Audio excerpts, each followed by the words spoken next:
Hello everyone, welcome to the Mercury Virtual. Hope you are doing good. Today I am going to continue with your same module, that is a database design concepts, in the same chapter, that is chapter number 5, Advanced SQL.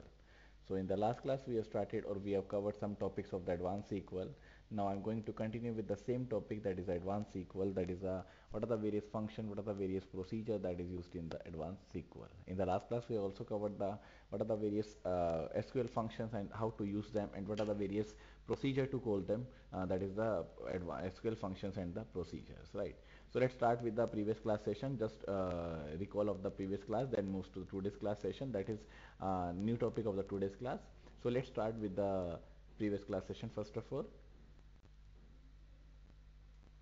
So we have already seen the functions that are built into SQL language. There are so many features, there are so many functions that is available or that is built in into the SQL language that is already available.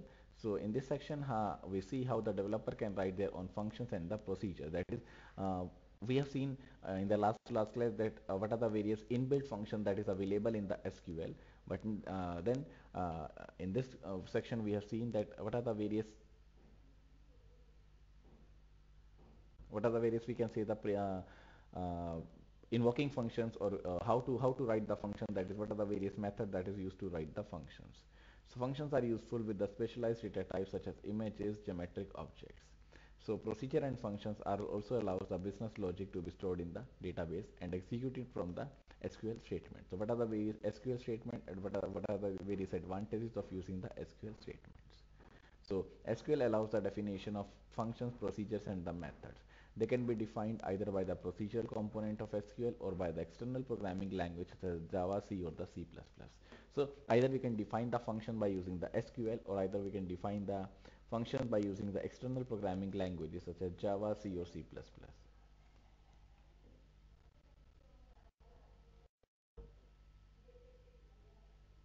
And there is one more language, and there is a language that is also available, that is a PLSQL, that is a programming language, that is a SQL, that is a structured query language, by which we can define the languages by which we can define the various features. So this is the function that we discussed. We also discussed, that is how to create a function. This is the procedure, that is a create function, then name of the function, then the department name, then the data type, that is what is the data type that is available, then returns the integer, then begin, then declare decount integer. So these are the various functions that we have discussed, how to declare the functions manually. So one is the automated, that is a by default. One is the manually, that is how to declare the function in a manual way. Then we have discussed how to declare and invoke the SQL functions and the procedure. This is the procedure, how to invoke the functions. This is select department name budget from the instructor where the department count or department name is greater than 12. Then this is a method how to select the function or how to create the function. This is the create function, instructor of, then return table, then ID, name, and the department name, salary. These are the four attributes that is given, and the ID is of varchar, name is of varchar, department name is of varchar, salary is of numeric. SQL also supports the procedure, that is department count function could be written, instead we return or we write as a procedure. So we can also write the uh, procedure by using the SQL. So this is the way how we can write the procedure. So this is a create procedure, department count proc, then begin, then select count star. So this is the method how we can create the procedure. So there is a procedure, there is a method, that is there is a syntax, that is how to create the procedure. And procedure can be invoked either from the SQL procedural uh, or from embedded SQL by the call statement. So we can either use the SQL procedure, or we can either use the embedded SQL from the call statement, that is how to call the method or how to invoke the method that is declared, or that is how to declare the various function that is declared in the SQL. So this is declare decount integer, then call, then department count process, and then physics and the decount. So these are the various methods how this can be invoked or how this can be used.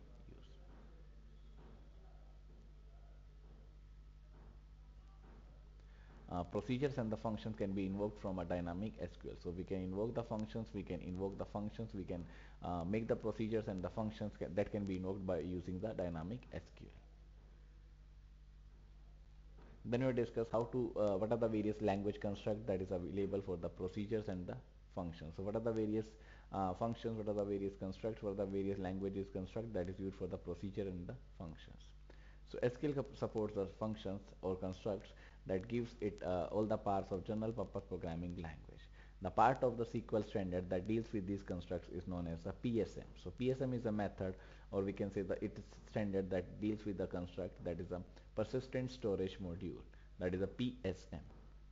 Variables are declared using the declare statement and can have a very solid data type. So every declare statement must have a SQL data type that can be declared with the SQL data types. Then we have, this is a method that is using the while loop, that is a while boolean expression. Then do the sequence of statement. Then there is a end while. Then again repeating the process until the boolean expression expires. That is until the condition is true. This will repeat the sequence of statement again and again and again. And there is a end repeat, that is the end of the repeat.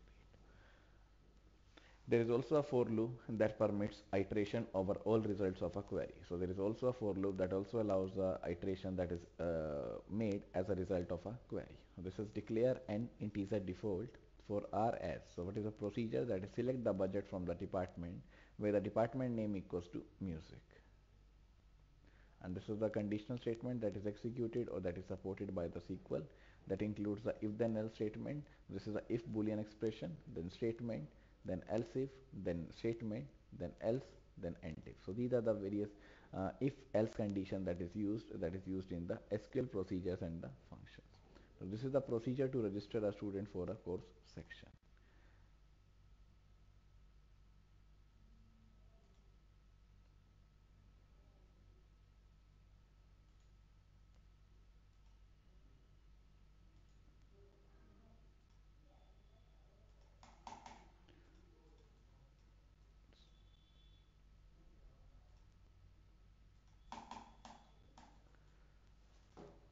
So this is a procedure that is how to register a student for a course section, that is how to make them visible for a course section.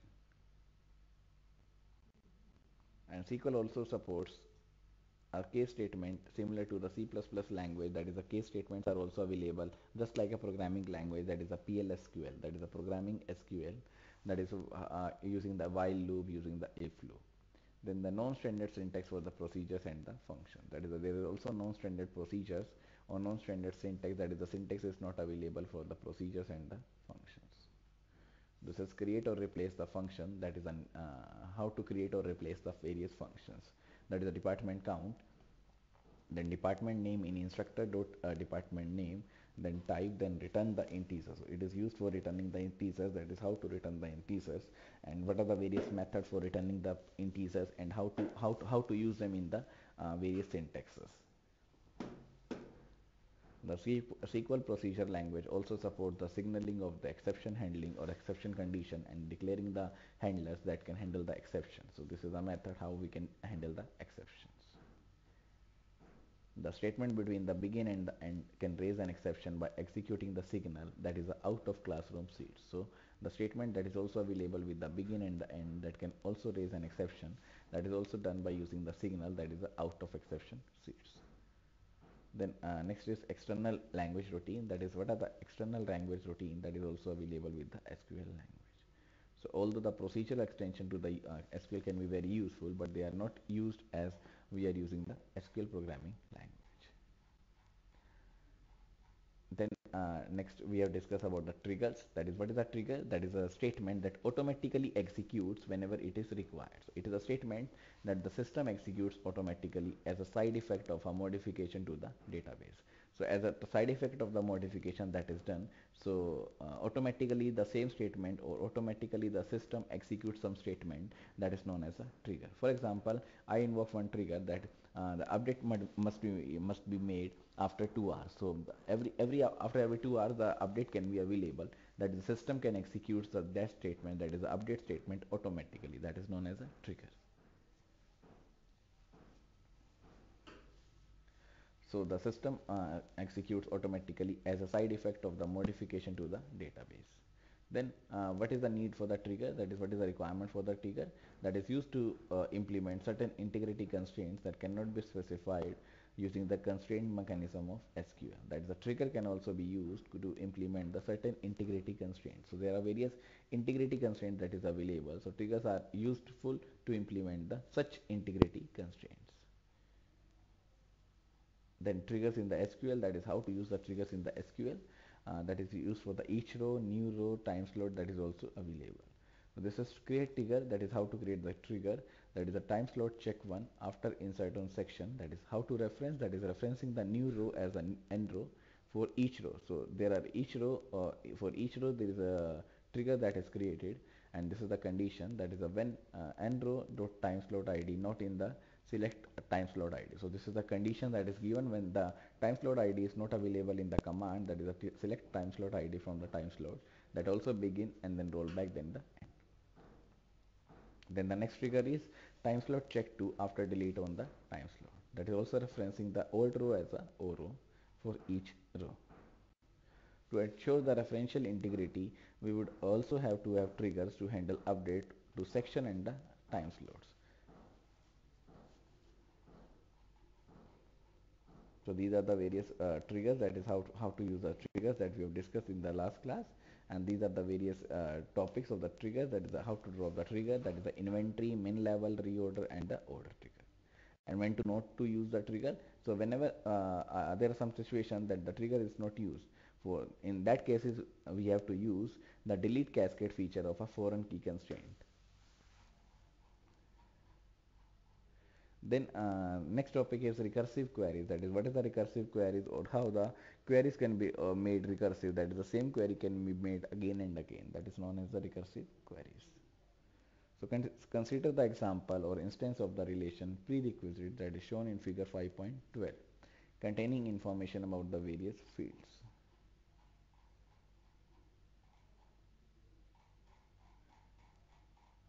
Now which is figure 5.12, this is 5.12, this is a prerequisite relation, there is a course ID, there is a prerequisite ID. This course ID is bio 301, prerequisite ID is bio 101, then 399, then 101, then CS 190, then 101, then 315 101, then 319 101, then 347 101, then EE 181, then PHY 101. So containing the information about the course offered by the university and the prerequisite for each course. So what is the prerequisite and what are the various course ID that is available for the each course. Suppose now that we want to find out which courses are a prerequisite, whether directly or indirectly for a specific course, say CS 347. So for a CS 347, what is the prerequisite that is available, whether directly or indirectly for a specified course, for example CS 347. This is CS347. Or is a prerequisite for a course, that is a prerequisite for the 347. This is a prerequisite that is available for the 347. What is the name of the course, right?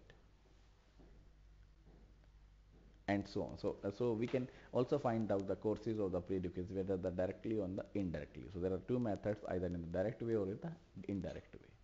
The instances or this instance of prerequisite differ from that used earlier for the reason that will become apparent as we use it to explain the recursive query. So whenever there is a requirement of the recursive query that will be done or that will do, there is an appearance of the recursive query, that is how to use the recursive query and what are the various methods of recursive queries. Therefore, if CS301 is a prerequisite for the CS347 and 201 is for this one, this one, this one, so all are the prerequisite for the 347, because 301 is a prerequisite for 347, 201 is used for the 301, 101 is used for the 201. So indirectly all the methods, that is the 201, 301 and the 101, because they are interconnected with each other. So if I see this one, this is for the CS101, and for CS101 there is a 319 and also the CS315. So these all are available as a prerequisites. So this is 301, 201 and 101, all are the prerequisite for the CS347. The transitive closure of the relation prerequisite is a relation. So what is a transitive closure that is available? That is a prerequisite is a relation or the table that contains all pairs, that is a CID pre, such that pre is a direct or indirect prerequisite of the CID. So whatever the reason, whatever the application it is used, so prerequisite is a direct or the indirect prerequisite of the CID, that is a course ID. There are numerous applications that requires computation of similar transitive clauses on the hierarchy. So there are number of systems, there are numerous applications that we will be using, that is how to use the similar transitive clauses on the hierarchies. For example, organizations typically consist of several levels of organizations units. So what are the units? That is a machine, that is a tire, stem, spokes. So transitive closure can be used on such hierarchy to find, for example, all parts in a bicycle. So what are the various parts of the bicycle that is available? That is a hierarchy that is represented by the transitive closure.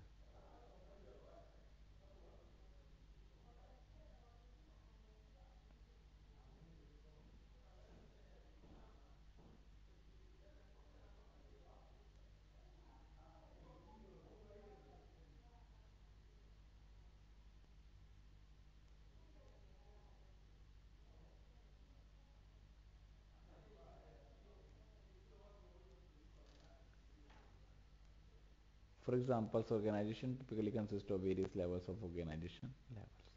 Then next is transitive closure using the iteration. That is how to use the transitive closure using the iteration, using the looping. One way to write the above query is to use the iteration. That is how to use the query or how to use the transitive closure using the iteration. So first find those courses that are a direct prerequisite of the CH347. So first of all find out the courses that are a direct prerequisite of the 347. Then those courses that are a prerequisite of all the courses under the first set, and so on. So first of all find out direct, then find out the indirect, that is a direct first set, then next set, third set, and the fourth set. This iterative process continues until we reach an iteration where no courses are added. Figure 5.13 shows a function that is a find all prerequisite CID to carry out this task. The function takes the course ID of the course as a parameter, computes a set of the direct and the indirect prerequisite of that course, and returns the set. The procedure that is followed, that uses the three primary tables. So what are the three primary tables? This is the C prerequisite that stores the set of the tuples to be returned. So what are the various set of the tuple that is to be returned? The new C prerequisite that stores the courses that is found in the previous iteration. Then temp, that is used as a temporary storage while set of courses are manipulated. So this is used as a temporary storage while the set of the courses are manipulated. So this is one is a C prerequisite, one is a new C prerequisite, one is the temp.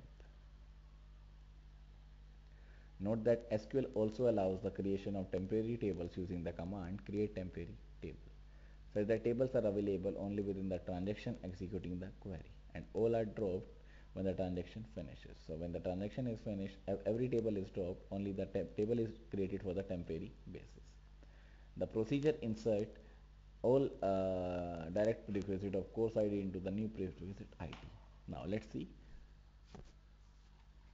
This is the create the function find all prerequisite. There is a CID, then the varchar 8. This is find all the courses that are a prerequisite, that is directly or indirectly for the CID. Then returns table.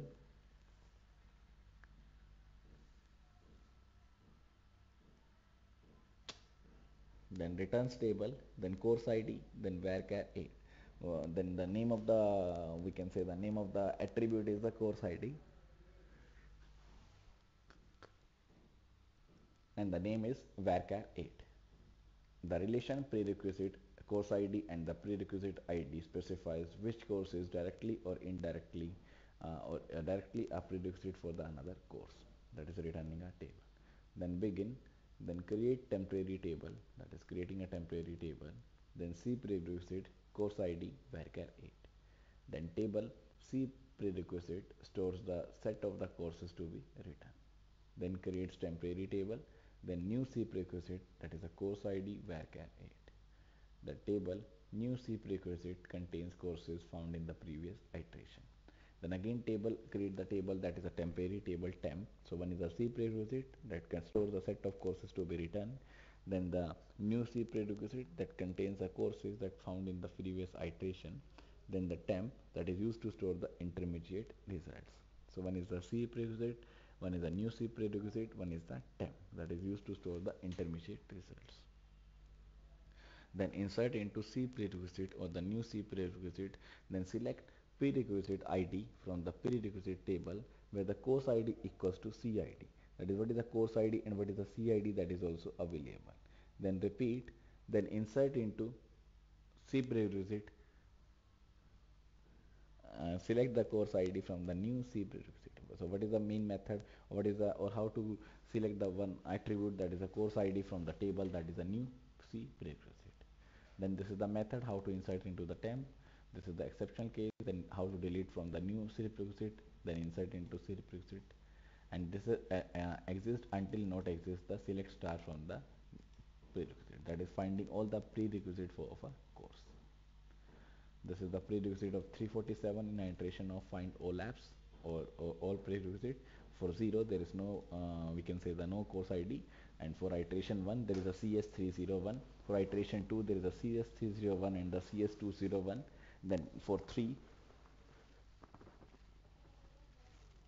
that is CS301 and the CS201, then the fourth iteration there is a CS301, CS201, CS101, and for the fifth iteration there is a CS301, there is a CS201, and there is a CS101. That is, then next is the recursion in the SQL, that is the same query will be repeated again and again for the various prerequisites, that is a recursion in the SQL.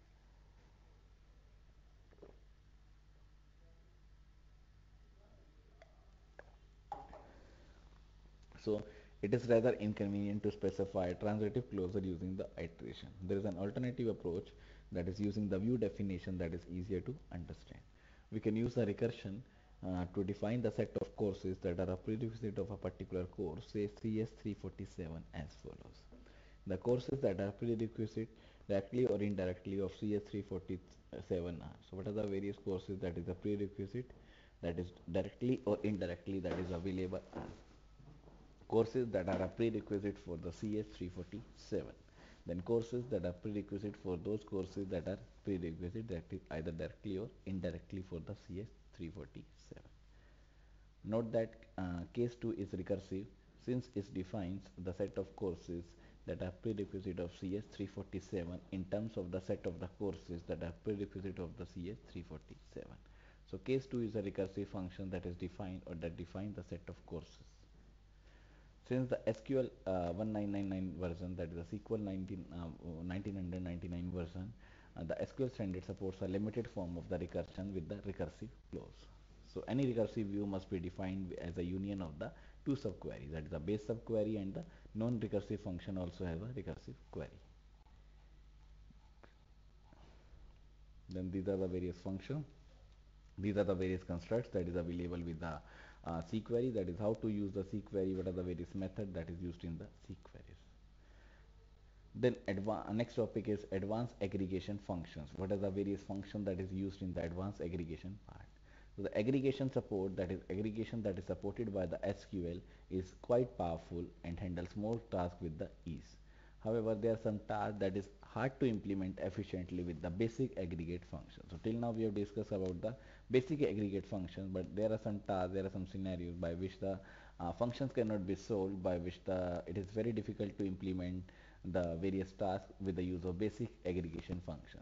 So for that we are added the advanced aggregation features, advanced aggregation function that is used to handle some or such tasks. So one is the ranking, that is finding the position of a value in a larger set is a common operation. So if I want to find the position of a value in a larger set, that is a common phenomenon, that is a common rule that is used.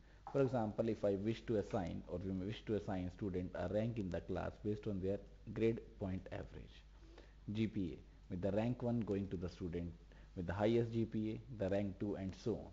A related type of query to find the percentile in a value is multi-set belong. For example, the bottom third, middle third, and the top third.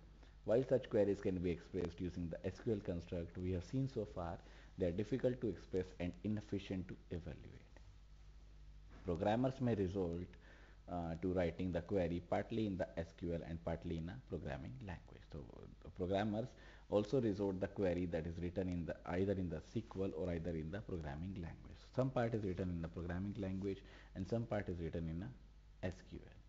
We study SQL support for direct expression of these types of queries. So in our university example, the text relation shows the grade each student earned in each course taken. To illustrate the ranking, let us assume we have a grade, or we have a view that is a student grade that contains two attributes, that is ID and the GPA. giving the grade point average of each student. So what are the grade point average of each student? That is also done. That is the ranking of the each student. So ranking is done by using a order by specification. There is a specification that is available, that is a order by specification, that gives the rank of the table, that gives the rank of the we can say the rank of any constructor, any attribute, any relation. So what is a query that is used for finding the rank of each student? That is a select id rank function over order by the GPA descending as S rank. So first of all, select the id, that is one of the attribute that is given is the id, and there is a rank function that is made over GPA or order by the GPA descending. So GPA will be arranged in a descending order, that is first of all the highest order, then next lowest order, then the next lowest order, that is order by the GPA in the descending order. And what is the name that is given? That is the S rank from the student grade. So what is the name of the table? That is the student grade. Note that the order of tuples in the output is not defined, so that they may not be sorted by the rank. So the order of the tuples of the in the output is not defined, so that they may not be sorted by the rank. So what is the rank? What is the output? That is not sorted in that way. An extra order by clause is needed to get them in the sorted order as shown below. So if I want to sort the order, that is sort by using the S rank, that is also given. So if I want to sort, that is the select id rank function over order by GPA descending as S rank from the student grades. And what is the order by? That is the order by the S rank. So what is the criteria? What is the, we can say the sorted order, sorting order, that is order by the S rank.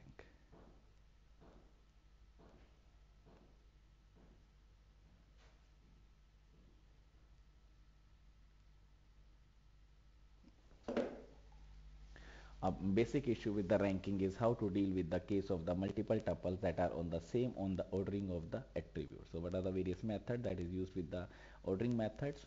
In our example, this means deciding what to do if there are two students with the same GPA. So if the two students have the same GPA, how to order them, how to make them arrange in the attributes. The rank function gives the same rank to all the tuples that are equal on the order by clause. Multiple rank can be used within a single select statement. Therefore, we can obtain the overall rank and the rank within the department by using the two rank expression that is used in the same select clause. So when ranking occurs along with the group by clause, the group by clause is applied first, and partitioning and ranking is done on the result of the group by clause.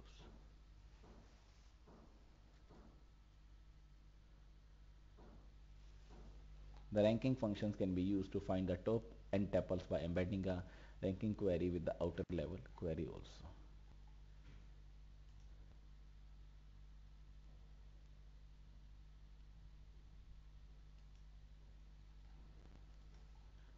So this is one of the again the we can say the query that shows the how the we can use the quartile into which each student falls based on the GPA by the following query. That is the select ID and time 4 over order by the GPA descending as a quartile. So this is given from the student grades. The presence of the null values can complicate the definition of a rank. That is, what is the definition of the rank? Since it is not clear whether they occur in the first sorted order or not. SQL also permits the user to specify where they should occur by using the null first or the null last. This is select ID, then rank over order by the GPA, then descending null last. So what is the last value? That is the null last. And what is the name? That is the S rank from the student grade. The name of the scenario, the name of the relation is the student grade. Then the next topic is window or windowing. So window queries compute an aggregate functions over the range of tuples. So if there are range of tuples, if there are multiple tuples that is available, so Windows query computes an aggregate function that is available over the range of the tuples. This is useful, for example, to compute an aggregate of a fixed range of time. The time range is a window. So whatever the time range that is given, that is a window. Windows may overlap, that is the time may overlap, in which case a tuple may contribute to more than one window. So the output that is given is also overlap. If there are more windows, that is also available in the SQL statement. So as an example of window is trend analysis.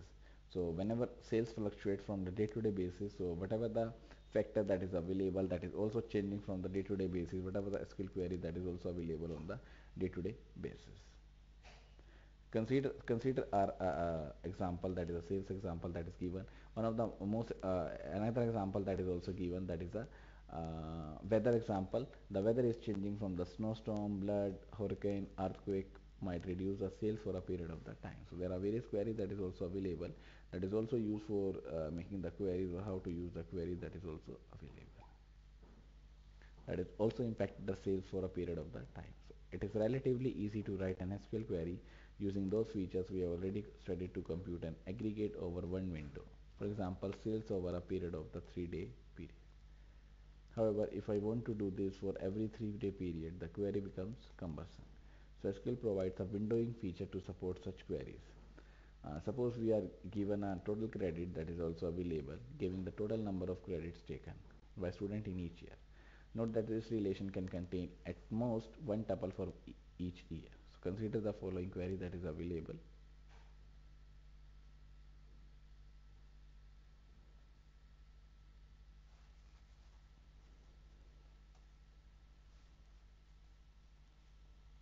So this is the query that is a select the year, then average AVG of the num credits. So num credits average will be find out. Then over order by the year. Now the order by clause will be used. Then the year, rows 3 preceding. So whatever the rows, there are 3 rows that is preceding the year. Then as a average total credit. So name of the new, we can say the name of the new attribute that is given is the average total credits from the table, that is the total credits. This query computes averages over the 3 preceding tuples in the specified sorted order. So this query displays the output or gives the average over the 3 preceding tuples. So there are 3 preceding tuples that is also available, that specifies or that is given the sorted order. Therefore, for 2009, if tuple for the year 2008 and 7 are present in the relation total credit with each the year, that is represented by only one tuple. The result of the window is the average of the values from the 3 years, that is the 2007, 8 and the 9. So if the total credit that is given, so it is calculating the average of 3 years, average sales of 3 years, that is the 2007, 8 and the 9. Suppose that instead of going back on a fixed number of tuples, we want the window to consist of all prior years. This means the number of prior years considered is not fixed. To get the average total credit over all prior years, we write select year, average number credit over order by year, rows unbounded preceding as average total credit from total credits. It is also possible to use the keyword following in place of the preceding. So it is also possible to use the word, to use the query, to use the term, that is the total preceding, that is also available to define the terms. So instead of preceding, we can also use the following. This is another query, that is select the year, average num credit over order by year rows between 3 preceding and the 2 following. Now next is the OLAP, that is very important part, that is a online analytical processing system, that is one of the major important part that is used in the SQL language. So this contains various topics, this contains various examples, and one of the important topic. Then what are the relation tables, what are the various methods that is used, that how to implement the OLAP in the SQL, then what is the decode functions, and then end of the chapter is taken place. So we are going to end this chapter today only. So let's take a break right now, so that your next topic will be started after the break. So let's take a break, then starting the next chapter, that is the OLAP. So let's take a break right now. So come back from the break. Now let's start the session again. So let's start with the important concept, that is the OLAP, that is the Object Analytical Processing System. As the name advises, it's a system that performs or that processes some analytical work that is done online. That is an online analytical processing system.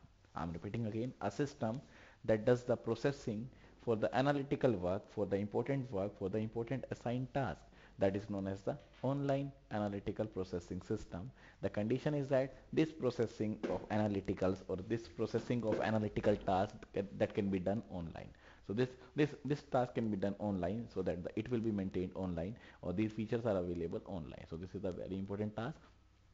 that is a OLAP, that is object linking and object on analytical processing system. So it's an interactive system that permits an analyst to view different summaries of multidimensional data.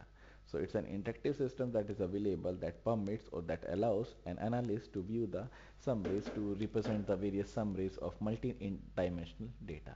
The word online indicates that an analyst must be able to request new summaries.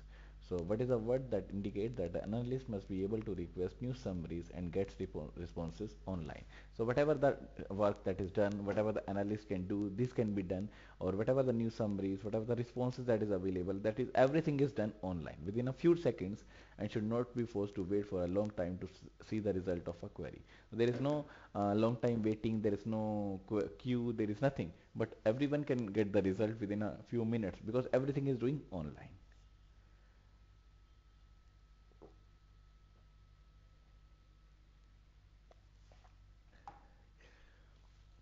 There are many OLAP products available, including some that ship with the database products such as Microsoft SQL Server, Oracle, and other standalone tools. So there are so many tools, there are so many database products that is available, like Microsoft SQL Server, Oracle, as well as some standalone tools that is available.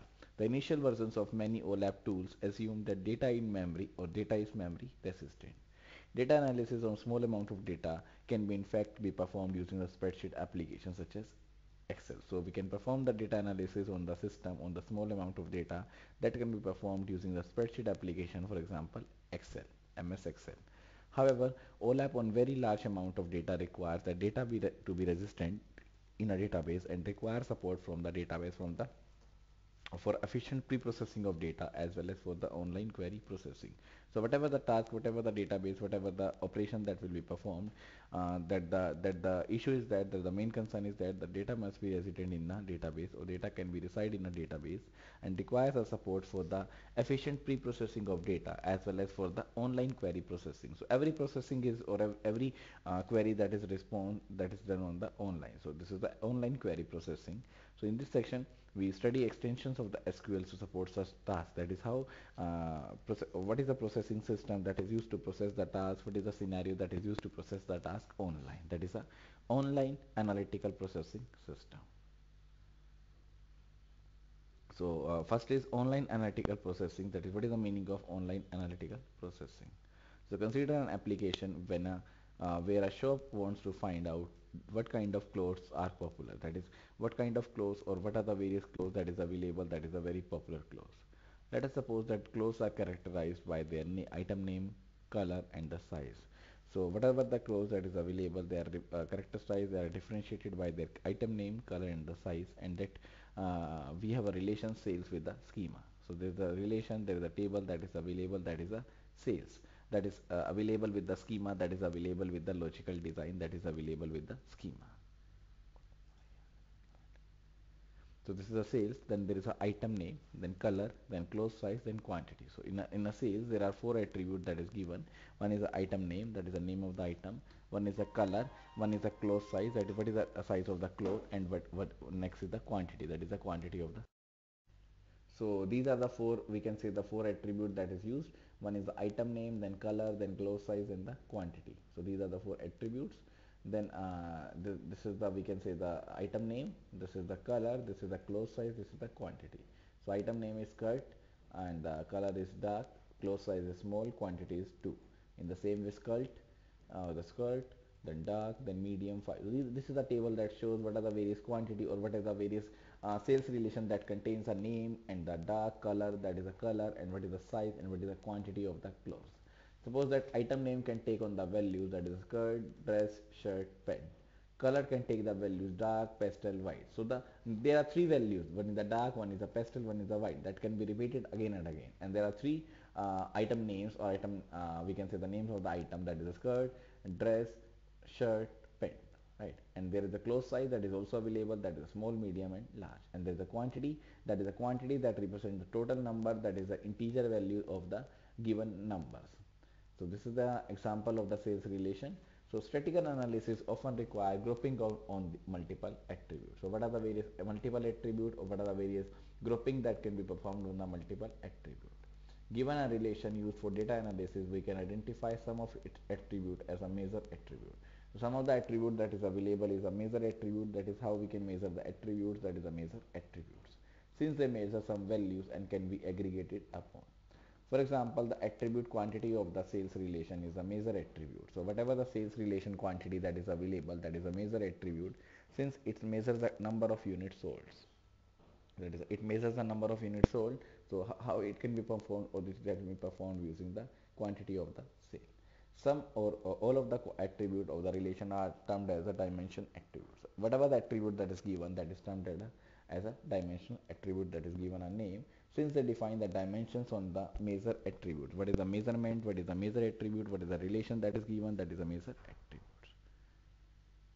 Data that can be modeled in a dimensional attribute. So whenever we use the dimensional attributes and measure the attribute, that are known as the multi-dimensional data. So whatever the attribute that is given, that is a dimensional attribute that is given, and we can measure the attribute that are known as the multi-dimensional data. To analyze the multi-dimensional data, a manager may want to see the data laid out as shown in the table in figure 5.17. That table shows total quantities for different combinations of item name and color. The values of close size is specified to be all. So whatever the close size that is available to be all, indicated that the displayed values are a summary of across the values of the close size. That is, we want to group the small, medium and the large item into one single group. And the table that is an example of the cross tabulation. Cross tab for the short also refers as the pivot table. So whatever the table that is used in the Excel for the comparison purpose, that is known as the pivot table. In general, a cross tab is a table that is derived from a relation where values for one attribute of relation are from the header or from the row headers, and the values for another attribute of relation are from the column header. So one is the row headers that is available, and the column header that is available.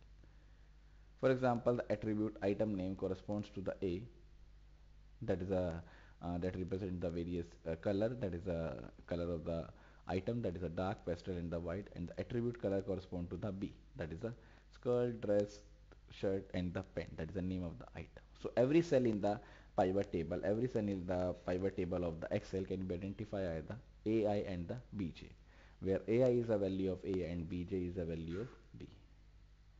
So this is the what we derived, that is the close size, that is the all, this is the color, this is the item name, this is the skirt, that is the skirt that is of dark color, that is the 8 quantity. Pastel, that is of skirt that is of pastel color, 35 quantity. Skirt that is of white color, 10 quantity. Skirt dress that is of dark color, 20. In the same way, so this is the total of this one, this is the total of this one, this is 164. This is the cost tabulation of sales by their item name and then color. So whatever the item name, whatever the color they are using, so this is a cross tabulation, how they are used, and what is the cross tabulation of how they are using the item name and how they are using the color. That is a cross tabulation of sales relation by their item name and the color. And this is a three-dimensional data cube. The same scenario will be used. So this is 835, 820, 14, 20. This is 814, 820, 14, 20. That is a 62. In the same way, what is a pastel? In the same way, these are the various scenarios with a small, medium size. So this is done, or this is represented by a data cube. So the generalization of the cross tab, which is a two-dimensional table that is used to the n dimension, that can be visualized as an n dimension cube that is represented in a 3D cube, that is known as the data cube. The data cube has a three dimension. One is the item name, then color and the close size. And the measurement value or the measure attribute that is given is the quantity. So it contains three parts, three dimensions. One is the name of the item, one is the color of the item, and what is the size of the cloth, that is the cloth size. And what is the measurement attribute that is given, that is the quantity, that is what is the quantity that is available. The number of different ways in which the tuples can be grouped for aggregation can be large. In example, there are 3 colors, 4 items and 3 sizes, resulting in a cube size of 343, that is a 36. In the same way, if there is a size of the 454, that is the size is a 80. In fact, for a table with n dimensions, aggregation can be performed with a grouping on each of the 2 power n subset of the n dimensions. So with an OLAP system, a data analyst can look at different cross tabs. So by using the OLAP system, so whenever there is a OLAP system that is used, so it's the responsibility of the data analyst, or is it the job of the data analyst to represent or can look at the different cross tabs, that is what are the various different cross tabs that is available on the same data. So it has a different cross tab on the same data by the interactively selecting the attributes in the cross tab. And every cross tab is a two-dimensional view on a multi-dimensional data cube. So every cross tab that is available is a two-dimensional cube or two-dimensional view that is available on the multi-dimensional data cube. For example, the analyst may select a cross tab on the item name and the close size on, or a cross tab on the color and the close size. So this is the cross tab that is available on the item name and the close size, and there is a cross tab that is available on the color and the cross size. The operations of changing the dimension that is used in the cross tab. So whatever the operation that is used for changing, that is how to change the dimension from the color to the size and from the size to the color, that is done, that is known as the pivoting. So OLAP system also allows an analyst to see a cross tab on the item name, color for a fixed value of the close sizes. For example, large instead of the sum across all sizes, such operations is known as slicing. So there is an operation that is known as slicing that is used for the single, we can say the single cross tab that is available, and one is used for the multiple dimension that is known as the dicing. When a cross tab is used to view a multi-dimensional cube, the values of the dimension attribute that are not present or that are not part of the cross tab are shown above the cross tab. The next paragraph says OLAP systems also permits users to view the data at any desired level of granularity. That is, users can also see the system, or OLAP system also view or also see, that is how they are using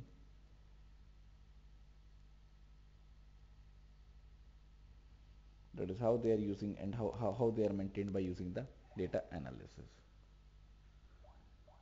So that also OLAP system also permits the user to view the data at any desired level of granularity. The operation of moving from the finer granularity to a grosser granularity is known as roll-up.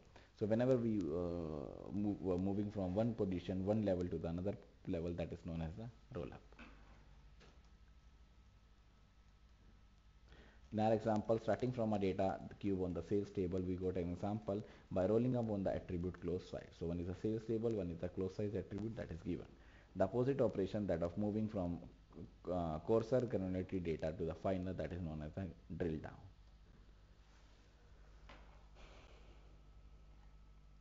This is also a theory. This is the example, that is a time hierarchy, that is the year, then quarter, then month, day, date, hour, date time, then region, country, state, city.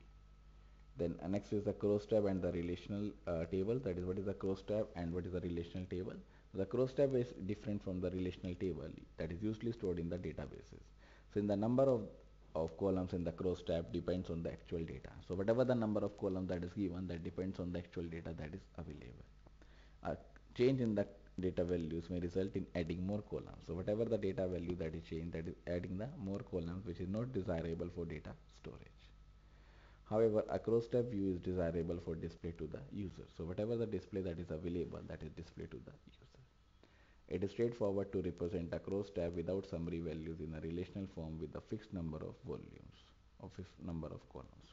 So the cross tab view is also desirable for the display to the users. This is the close size all, then this is the category, then item name, then this is the color. What is the category? That is a women's wear. What is the item name? That is skirt, dress, then subtotal. These are the four colors. This is the men's wear, that is a pant, shirt, and subtotal. So this is how to divide the various values into the tabulation of the hierarchy. This is given. And this is again the various method, that is the hierarchy. Now, how to implement the OLAP? That is the OLAP implementation. That is how OLAP system will be implemented in the various organizations, various scenarios, various databases.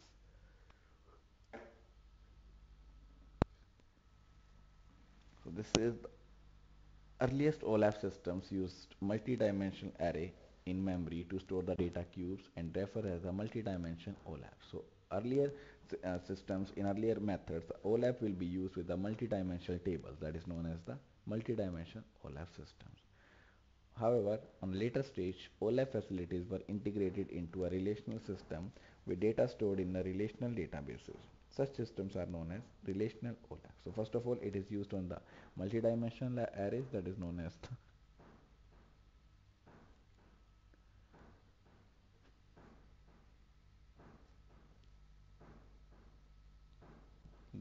the multidimensional OLAP. Then it is used on a relational table, that is known as R OLAP. Then in a hybrid system, that is used that is known as the hybrid OLAP. So OLAP is also used on a hybrid system that is available, such as some summaries in the memory, store the databases, other summary in the relational table. That is, some is available in the memory, some is available in the relational table. Such systems are known as the hybrid OLAP, or such OLAP are known as the hybrid OLAP, that is the H OLAP. So one is a multidimensional OLAP, that is a M OLAP. One is a relational OLAP, that is R OLAP. One is a hybrid OLAP, that is a H OLAP. And many OLAP systems are implemented as a client-server system.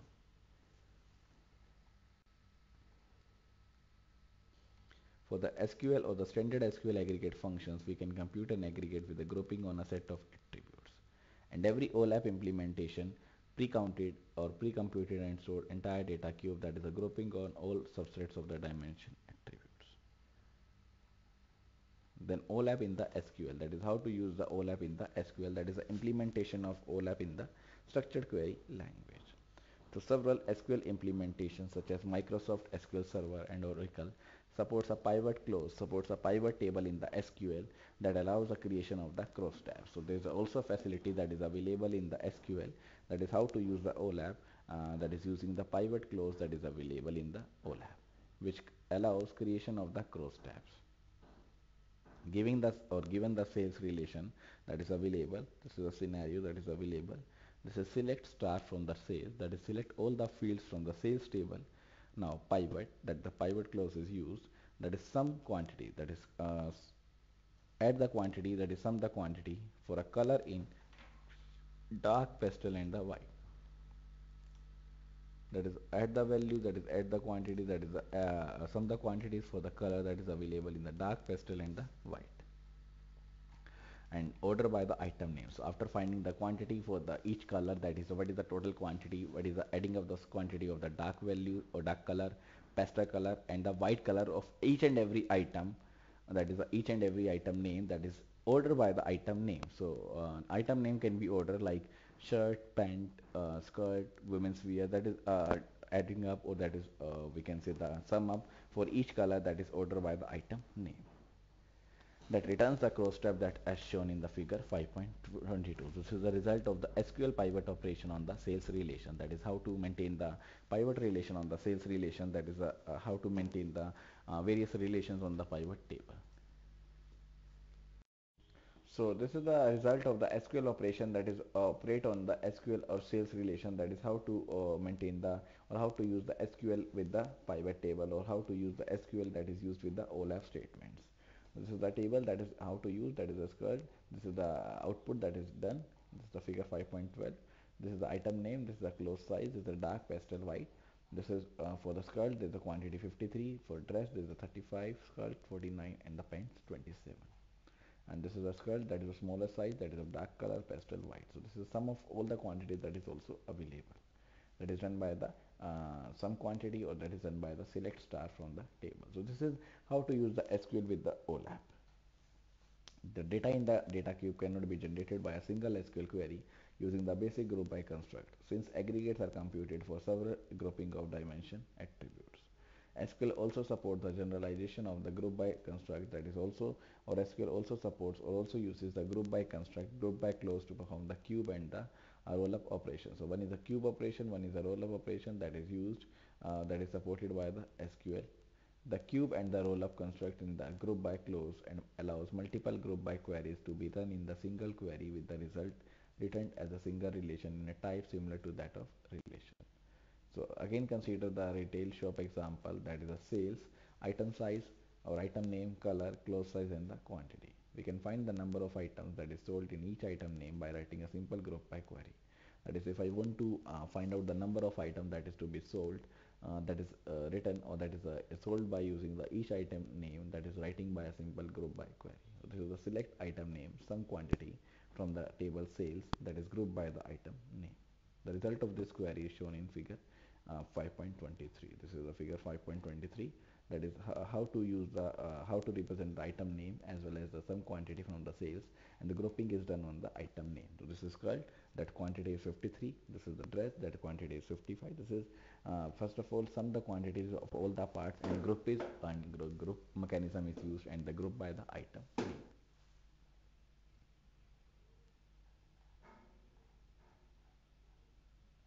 Note that this represents the same data as the last column of figure 5.17. Similarly, we can find the number of items that is sold in each color etc. So we can apply any clause that is available, any SQL statement that is available. By using multiple attributes in the group by clause, we can find how many items were sold with a given set of or with a certain set of attributes. Suppose we can find the breakdown of sales by using the item name and the color. So this is select item name color sum quantity from the sales table that is grouped by the item name and the color, that is grouped by the item name and the color that is available. The result of the query or result of the this query that is represented in figure 5.24. This is the item name, this is the color, this is the quantity, that is the skirt, dark and the 8, skirt, pastel and the certified. This is the query that is also available, and this is group on the basis of the item name and the color. This is the item name and this is the color that is available, right? So this is again the same some we can see the some examples. Then what is the use of the decode function? That allows the substitution of values in an attribute of tuple. So this simply means that how to substitute the various values. For example, decode value match 1, replacement 1, match 2, replacement 2, match n, replacement n. That is how to use the queries, how to replace the queries, and how to make the queries that is representable by the various queries. That is done by the decode statement.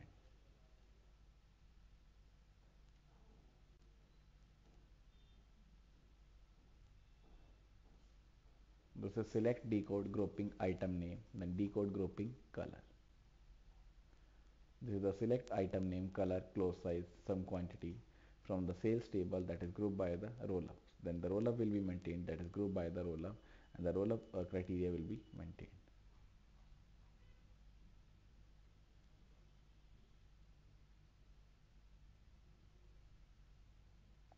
So this is a query that is used, and the multiple roll-up and the cubes can be used in a single group by clause. So when we use a single group by clause in which we can use the multiple roll-up, multiple cubes that can be used. So then as this is a select, then there is a item name, color, close size from the sales that is grouped by the roll-up items. So finally we end with this chapter, that is a advanced SQL chapter. This is too much lengthy chapter, too much complicated chapter. So we finally wind up this chapter. Now let's start the summary. So first point says SQL query can be invoked from the host languages. Host language means the programming language that is used via embedded and the dynamic SQL. So SQL query or SQL is divided into two parts. SQL queries are divided into two parts. One is the embedded query, one is the dynamic SQL. The ODBC and the JDBC standards that defines the application program interface to access the SQL databases from the C. So there are two scenarios that we have discussed. That one is the open database connectivity, that is the ODBC. One is the JDBC, that is the Java database connectivity. Then next point says functions and the procedures can be defined using SQL procedural extension that allows iteration and conditional, that is the using the if then else statement. So there are multiple functions, there are multiple procedures that can be used to define the SQL procedure extension that allows the iteration and the conditional statements. Triggers also defines actions that is to be executed automatically. So what are the triggers? That is to be executed automatically when any event occurs. Then some queries such as transitive closure can be expressed either by using the iteration or either by using the recursive SQL queries. Then SQL also supports the several aggregation features that includes the ranking and the windowing query that simplify the expression of some aggregates and allows more efficient evaluation. Then OLAP, that is the online analytical processing tool that helps the analyst view the data summarized in different ways so that they can gain insight to the functioning of an organization. And OLAP also works on the multidimensional data, and the data cube is also available on the different ways. Then SQL, starting with the SQL 1999, that is a 1999, that is a 1999 standard that provides a variety of operators for the data analysis that includes the cubes and the roll-up operations. So there are two operations that is used. One is a cube operation, one is a roll-up operation. And some system also supports a pivot close that allows the easy creation of the cross tab. So this also allows the easy creation that is available of the cross tab that is available on the SQL. And these are the review terms that is used in this chapter. Then these are the various questions, that is a practice question, that is how to use the function, what are the triggers, how to maintain the triggers, what are the bank databases. And this is the exercise, that is again the exercise, that is consider the following relation. These are the two tables that is used, and the Java code is also given by this one.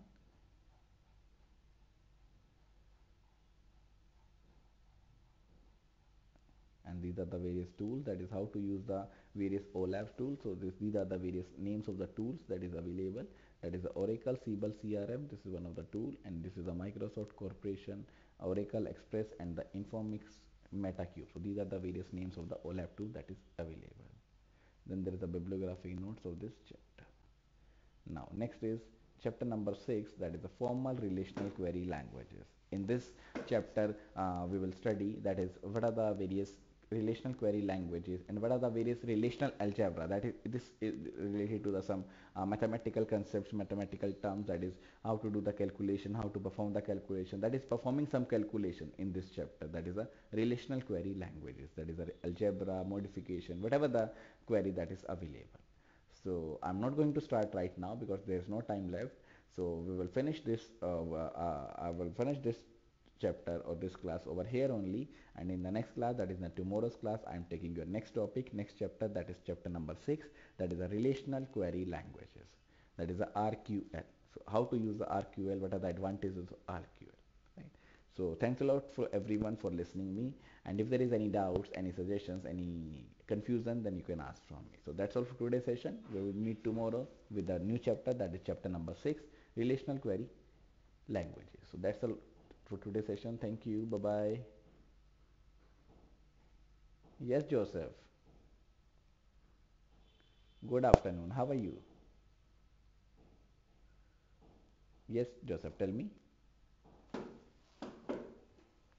On which topic? Okay.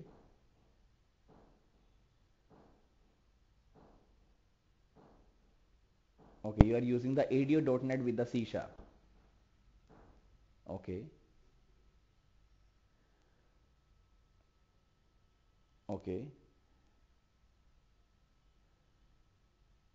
Okay. Mm-hmm.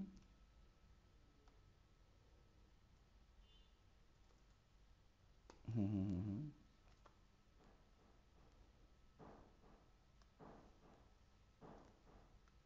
Mm-hmm. Mm-hmm. Mm-hmm. So what's an what's your question? This that SQL query is not working.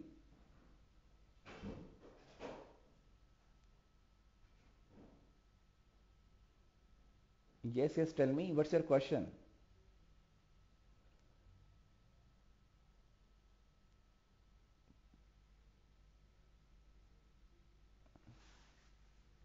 Okay. Okay.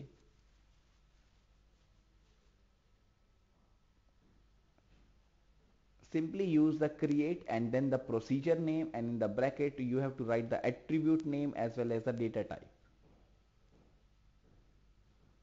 This is how to write the procedure. That is a create, then procedure name, then the in the bracket open, then the attribute name as well as the data type of the attribute. So you have done this one.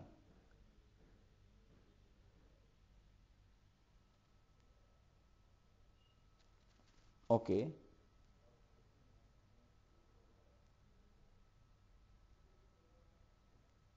What's an error?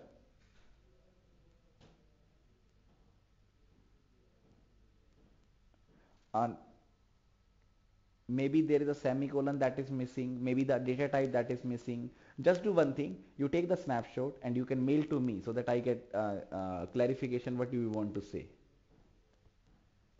Alright, and I will answer in the next class, that is in tomorrow's class.